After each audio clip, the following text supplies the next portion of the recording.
नमस्कार भक्तों, मैं लक्ष्मी पाठक स्वागत है आप सबका मेरे YouTube चैनल में। भक्तों, आज मैं चर्चा करूंगी पतिव्रता और सतीत्व की शक्ति। कथा को शुरू करने से पहले मैं आप सबसे ये निवेदन करती हूँ कि अगर आप सब ने हमारे चैनल को अभी तक सब्सक्राइब नहीं किया तो आप सब सब्सक्राइब कर लें, और अगर हमारी कथा कहानियाँ अच्छी लगे तो उसे लाइक और शेयर जरूर करिएगा। तो आइए कथा को हम शुरू करते हैं। सुलोचना वासुकी नाग की पुत्री और लंका के राजा रावण के पुत्र मेघनाथ की पत्नी थी। लक्ष्मण के साथ हुए एक भयंकर युद्ध में मेघनाथ का वध हुआ। उसके कटे हुए शीश को भगवान श्री राम के शिविर में लाया गया था। अपने पति की मृत्यु का समाचार पाकर सुलोचना ने अपने ससुर रावण से प्रभु श्री राम जी के पास जाकर पति का शीश लाने की प्रार्थना की, किंतु रावण इसके लिए तैयार नहीं हुआ। उसने सुलोचना से कहा कि वह स्वयं राम के पास जाकर मेघनाथ का शीश ले आए, क्योंकि राम पुरुषोत्तम है, इसलिए उनके पास जाने में तुम्हें किसी भी प्रकार का भय नहीं करना चाहिए। रावण के महापराक्रमी पुत्र इंद्रजीत मेघनाथ का वध करने की प्रतिज्ञा लेकर लक्ष्मण जिस समय युद्ध भूमि में जाने के लिए प्रस्तुत हुए, तब राम उनसे कहते हैं, लक्ष्मण, रण में जाकर तुम अपनी वीरता और रण कौशल से रावण पुत्र मेघनाथ का वध कर दोगे, इसमें मुझे कोई संदेह नहीं है। परंतु एक बात का विशेष ध्यान रखना कि मेघनाथ का मस्तक भूमि पर किसी भी प्रकार न गिरे, क्योंकि मेघनाथ एक नारी व्रत का बालक है और उसकी पत्नी परम पतिव्रता है। ऐसी साध्वी के पति का मस्तक अगर पृथ्वी पर गिर पड़ा तो हमारी सारी सेना का विध्वंस हो जाएगा और हमें युद्ध में विजय की आशा त्याग देनी पड़ेगी। लक्ष्मण अपनी सेना ले चल पड़े। रणभूमि में उन्होंने वैसा ही किया।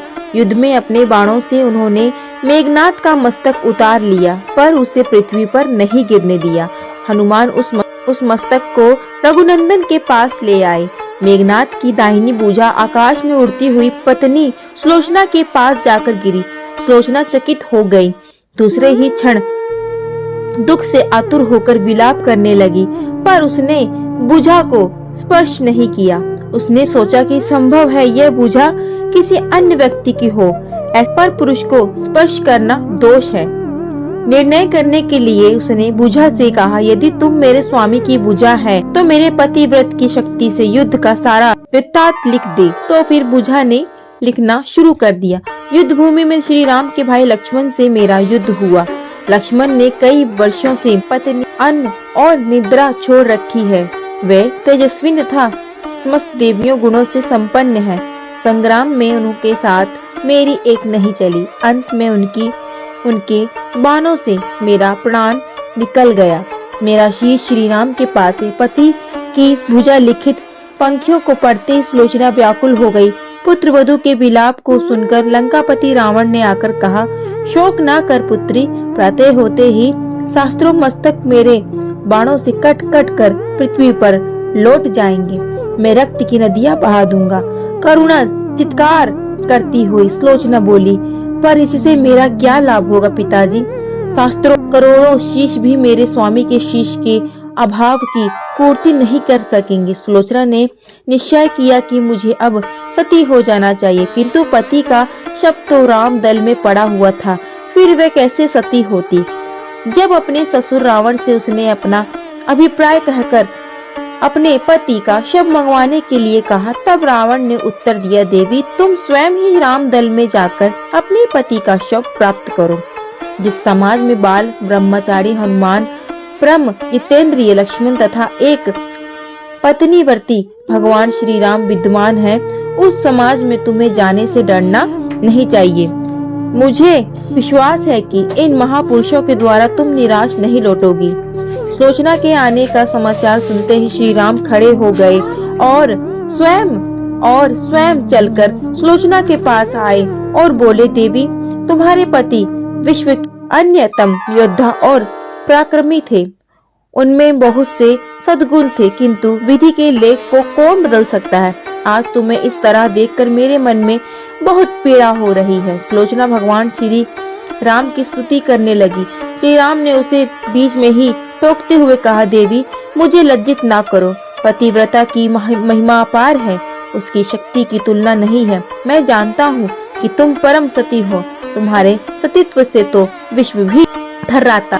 अपने स्वयं का यहाँ आने का कारण बताओ, बताओ कि मैं आपकी किस प्रकार सहायता कर सकता हूँ। सुलोचना ने अश्रु भरे नयनों से प्रभु श्री राम की ओर देखा और बोली, राघवेंद्र, मैं सती होने के लिए अपने पति का मस्तक लेने के लिए यहाँ पर आई हूँ। श्री राम ने शीघ्र ही सम्मान में मेघनाथ का शीश मंगवाया और सुलोचना को दे दिया।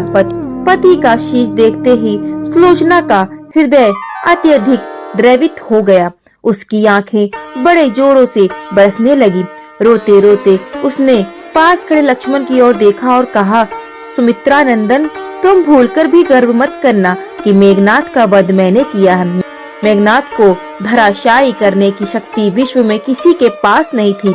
यह तो दो पतिव्रता नारियों का भाग्य था। आपकी पत्नी भी पतिव्रता है और मैं भी पति चरणों में अनुरक्ति रखने वाली उनकी अनंत उपासिका हूँ मैं।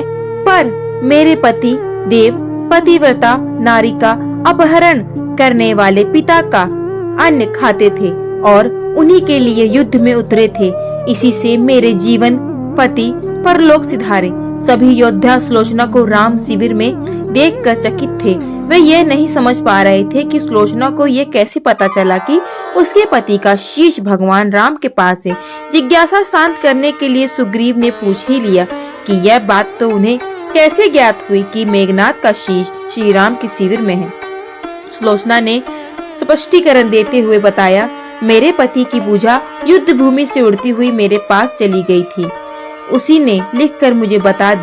तो सुग्रीव बोले, अगर भुजा लिख सकती है फिर तो यह कटा हुआ सिर भी हंस सकता है। श्री राम ने कहा, व्यर्थ बातें मत करो मित्र, पतिव्रता के महत्व को तुम नहीं समझोगे। यदि वह चाहे तो यह कटा हुआ सिर भी हंस सकता है। श्री राम की मुख कृति देखकर सुलोचना उनके भावों को समझ गई।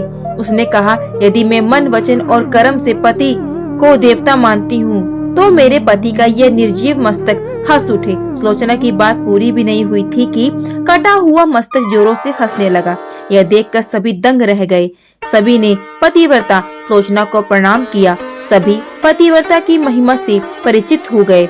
जाते समय सुलोचना ने श्री राम से प्रार्थना की, भगवान, आज मेरे पति की अंतिम क्रिया है और मैं उनकी सहचरी उनसे मिलने जा रही हूँ।